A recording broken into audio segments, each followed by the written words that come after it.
আসসালামু আলাইকুম এভরিওয়ান, আপনারা তাহলে আছেন নিবালা।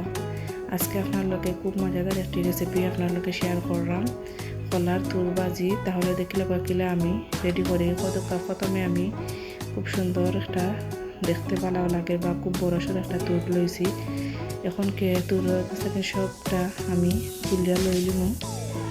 কলা তুর যে কলাটা আছে সবটা আমি লইলিমু, লইয়া আপনারা দেখাইলাম কতটা হয়েছে আমার তুরের ফুল। এখনকে আমি সবটারে সিদ্ধ দিলাইমু। সিদ্ধ দেওয়ার পরে আমি ব্লেন্ডার করে রাখি লিছি।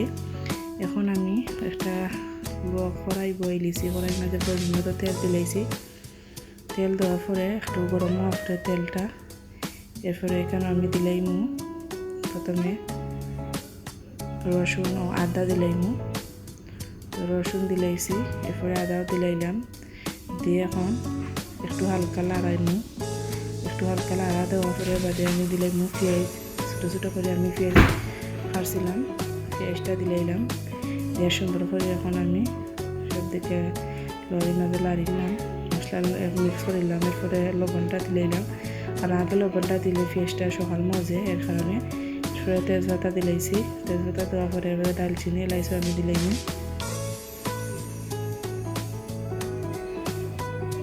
কারণ এগুলো আগে দিলাইলে ভালো একটা সেন্ট হয়। তারপর দালচিনি এলাচ দিলাইছি। দিয়ে এখন সুন্দর করে মিক্স করে দিলাম মশলাগুলো পেঁয়াজের লগে। এরপরে দিলাম বাকি সব মশলা। প্রথমে আমি দিলাইলাম হলুদ 1 চামচ। এরপরে দিলাম আমি বাখর দিলাইমু। এরপরে মরিচও দিলাইমু, মরিচ দিলাইলাম 1 চামচ।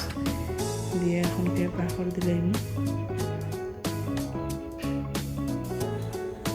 মশলাটা যত সিদ্ধ বা কষু তত ভালো লাগে। এরপরে বাখর দিলাইলাম। এরপরে অল্প পরিমাণে একটু পাঁচফোড়ন দিলাইমু। আর কোনো মশলা আমি এখানে অ্যাড করাম না, ওগুলো যথেষ্ট। পুরা দিলে একটা মাংসের মশলার মাঝে যতটুকু পরিমাণ জিনিস লাগে সবটা দেওয়া লাগবো। এগুলোর মাঝে দিলে তো ভালো একটা সেন্ট হয়, আর খাইতেও খুব ভালো লাগে। আপনারা সেমভাবে ট্রাই করে দেখবা।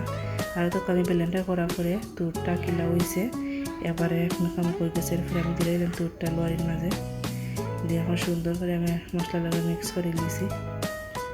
করার পরে দোকান রেডি গেলো। আর খুব অল্প আপনার মাঝে খুব সুন্দর করে লাগা লাগবো, আর তোলে যাতে কড়াই না লাগে।